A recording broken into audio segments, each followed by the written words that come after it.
Alright, so we're going to start here with the unboxing of the Sony HDR AS100V. Now this is the AS100VR model. The R stands for remote, and basically it bundles the AS100V with the LCD remote.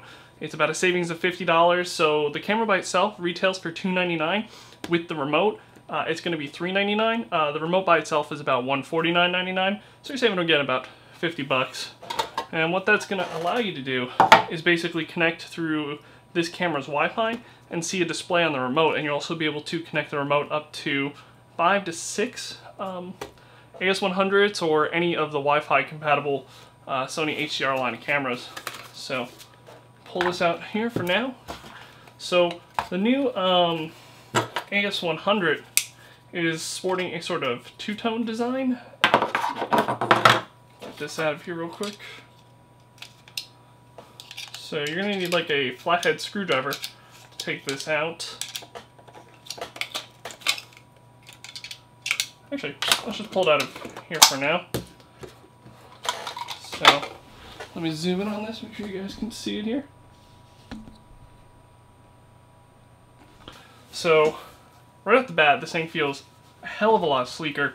I'm really loving this two-tone design. Now, originally when I first saw this, this had a sort of silver and white look. I think the black might be the standard, but if you're getting just the 100V model, you might have a sort of silver stripe, so just be aware that that is kind of a legit sort of look for both of these models.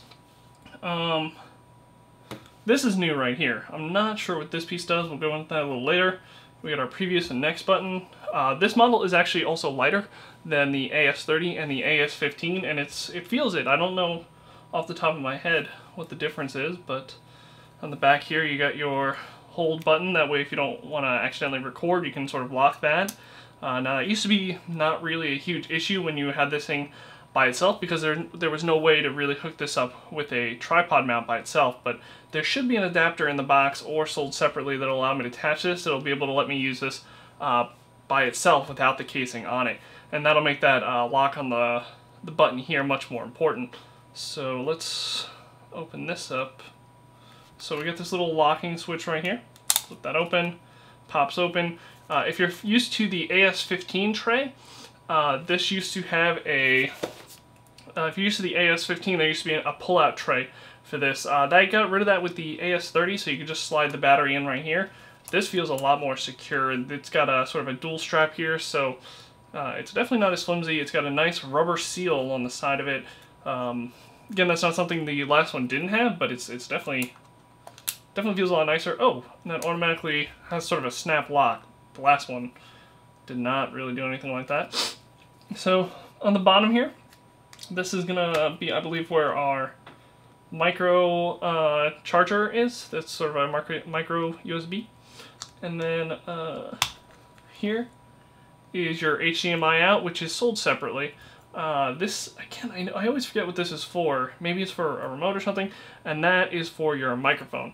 Let's put that back. Those snap in. Again, these have a seal. This thing isn't waterproof by itself. It is splash proof, so you can feel comfortable taking it out in the rain or the snow, just in this sort of, we'll just call it naked format. This little screw here is, I believe, where the tripod mount will hook up, and you'll notice this has sort of, instead of completely rounded off, has sort of a flat bottom, so you can kind of just prop it up like that, which is kind of nice. The last one was more like this top, where it would just sort of go all over the place. Again, this is using the new, the new Zeiss Tessar lens. I'm pretty sure I'm not pronouncing that right, but what it does is it offers a 30% higher resolution, so a higher pixel density. So you're still filming at max 1080p at 60 frames a second, but you're going to have a lot more pixel information there, which is going to basically result in a nicer image. Like, think about it as like sort of the Apple Retina display. There's just more information in the same amount of real estate. Now, this camera also sports a GPS and Wi-Fi, so we're gonna have fun testing out the GPS. I wasn't a real big fan of it the last time around. I'm really hoping they've made some cool kind of improvements in there and just made it more user-friendly. Again, we have the Wi-Fi, which will allow us to connect to the remote. We could also connect to the software Play at Home Memories, or Sony at Home Memories, something along the lines of that, to add the GPS data later to review our footage and stuff like that. And they're even talking about if you have multiple cameras, being able to sync up those cameras rather easily if you're using the remote or the app to start and stop. You can also connect this to the phone app to act as a remote as well if you don't get the LCD sort of wrist strap. So just to give you an idea of the size comparison, these seem to be pretty much the same. This is, again, the AS100. This is the AS15. We don't have an AS30 available, but let's see if we put those back to back. Those are pretty much identical. You can see this sort of has a kind of a bigger seal right here, but for the most part, size-wise, you're looking at pretty much the same.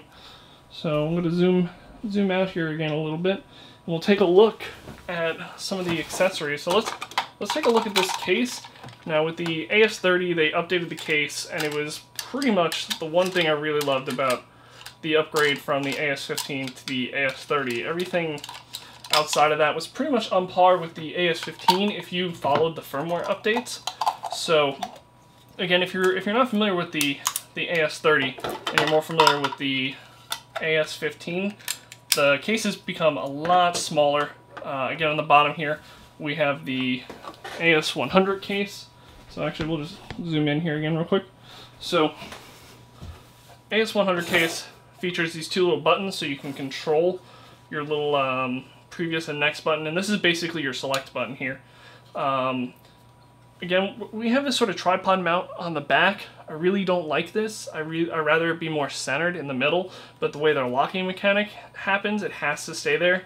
And that was kind of the one benefit with the AS15, is you had a more centered sort of tripod mount. The thing I run into with this a lot, with doing a lot of action sports, is I get a lot of front shaking. But if you're using maybe something like Sony's VCT TA1, basically their tripod mount adapter for the helmet cameras, it lays on this flat surface here pretty much well. It just raises it a little high, but that's something to consider when mounting. So again, we have the locking mechanic back here, so you don't accidentally record. Seems to have a nice sort of click to it. I don't think the last one, I don't even think the AS30 had a click. Yeah, this one had a more pressure squishy sort of ness, so you never knew when it was fully all the way in place. And I'm assuming the click is just so you know it's there. And when you do this, button won't move at all, pushes back, and your button's squishy again. You're also going to get better audio because it has that in consideration right here in the front. Unfortunately, you're getting this rounded off front lens. I was kind of hoping they'd upgrade you to the flat lens for working with footage underwater. But one thing that's cool that the Sony camera is doing right out of the box is it's giving you it's going to actually allow you to play with the color grade options a lot more than most other cameras, and a hell of a lot more than they previously allowed you to. So like, let's say you're going underwater, you can actually set it to a mode that is specifically set for underwater mode, and I assume that pumps more red into the red channel for the lack of red gamma lights getting underwater. I don't know if gamma light, red, basically the lack of red light will be compensated and your images will seem more balanced. There's also vivid modes and neutral modes. We'll play around with that later, but that sounds really cool. Like, that's listening to customer feedback, which is kind of what I've liked about Sony lately if you look at them across all of their products. TV, especially their gaming division, and I'm kind of hoping they're taking the same path that they have with the gaming division, is listening to customer feedback. So right off the bat, there's some really cool things in here. Again, we're going to have an increased processor in this guy, so we're going to be able to get 1080p 60 frames a second, but we have what essentially is a sort of high bitrate sort of, if you're familiar with GoPro, basically a Pro Tunes sort of feature, but way better, at least on paper. So I can record up to 50 megabits a second, and I can film in a sort of a faux logarithmic footage sort of fashion. Again, you're going to need a proper sort of micro SD card. We're going to be testing it out on SanDisk's 16 gigabyte 95 megabits a second micro SD card. So we're going to basically not be, there's no way, this writes at 50, this writes at 95, there's not going to be any sort of degradation. We're not going to lose frames or anything like that. That's what we're going to test that out. If you want to get the most out of your camera, make sure you're getting a micro SD card that is above 50 megabits a second. If you don't plan on doing that, you're really at a loss, because that's going to be a huge benefit for this camera. So make sure you get the right SD card. They're a little bit more expensive right now, but they'll come down in price as we go throughout the year. So maybe just stick with an Extreme series. But yeah, look at the Extreme Pro. Kind of interesting. If you're familiar with the AS15 or the AS30, all of their ultra slow motion modes had no sound whatsoever. And at first I thought it was a mistake on my part, and it was a setting I messed up, but no, all across the board, no way to get sound when you went into their slow motion settings. But that's not the case with this one anymore. So here's the LCD remote. Now it's going to charge through, I believe, a micro. It's going to charge through this. There's going to be no battery swapping of any kind. So I'll move here to the LCD remote real quick. We got this rubber backing on here. It's super adhesive-y. It's not gonna shift around, you know. It's gonna really stick on your wrist there, which is no real surprise. You got your two controls here for selecting. That's gonna be your select screen. Let's see if they send this out with any sort of battery life. I also got two options here on the top. You got your menu and your display. You know, we'll come back to this. I just kind of want to give you an idea, and we'll sort of give you a size comparison. But this is going to be a little LCD screen that you can see what's on this and connect it to a bunch of other Sony cameras that you might have. So that's pretty cool. And again, I mean, if you have the phone app, I don't know how practical this is to you, but honestly, the more I can avoid pulling my phone out while I'm snowboarding, while I'm like in the water, the better. I'd rather put this in danger than my smartphone. So we'll put this off to the side for now, get this out of the way, and then we'll go through the final bit of accessories. I'm really hoping that there is a decent manual this time around. The last two models have given me this sort of newspaper design that I really have not been a fan of. So I'm not very optimistic looking at the sides of this box. So we have our standard charging and data cable here. Nothing too spectacular. We have our battery here. It's the NPX1. Is that the same as last time around? So pull this out. Yep. So seems to be identical battery. Same milliamps and everything like that. So on top is last year's battery, bottom is the new one. Identical. Again, the same battery as before, which is fine. The battery life was never terrible in any of the other models. They were completely competent. Would have been nice to see something a little more, but I'm really not going to complain. But it is going to be interesting to see how much faster this drains when we start filming at 1080p, 60 frames a second at 50 megabits a second. So here we're going to have sort of our quick plate. I don't know the actual name of them, but basically this is what you attach your Sony AS100VR to, and then you slide it into one of your adhesive mounts. Now you're going to get one curved, and in here should be the one flat. So no surprise there, same as the old one. So all your other old mounts are going to work with this as well. So there's no backwards compatibility issues. Yes, okay. So you are getting the tripod mount in the box. Where did I put that AS100?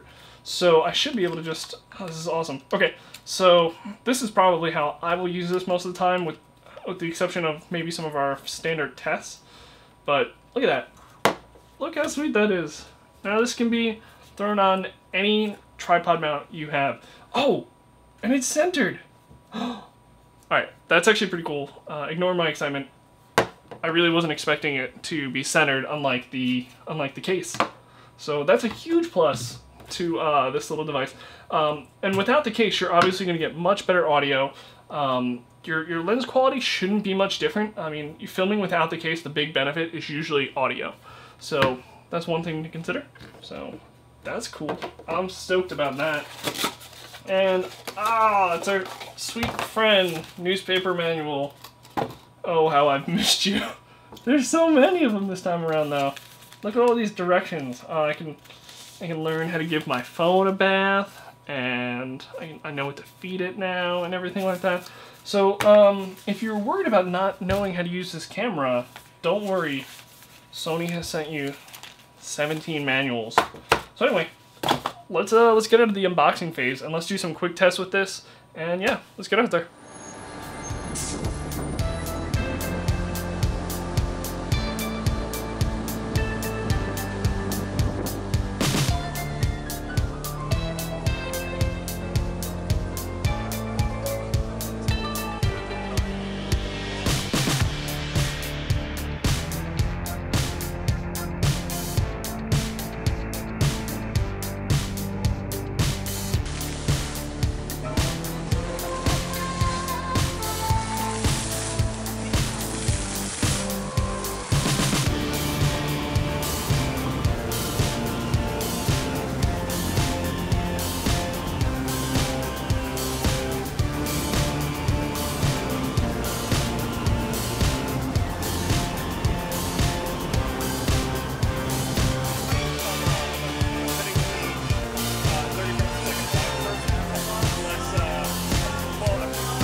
Yeah, 1080p, 30 frames a second, high quality. I don't think I can get Pro Tunes to work on you yet. That's gonna wrap up our quick look of Sony's HDR AS100V. Now there's a lot to this camera we've yet to even start discussing. You can check out all the videos that we're going to be doing over the next week or two in the playlist link below in the bottom right. It'll take you through a whole list that's anything related to the Sony HDR AS100V, or you can use any of these quick links to jump to one that interests you most, and be sure to subscribe. We're going to have a ton of content over the next few weeks and hopefully a year. So yeah, thanks guys and have a good one.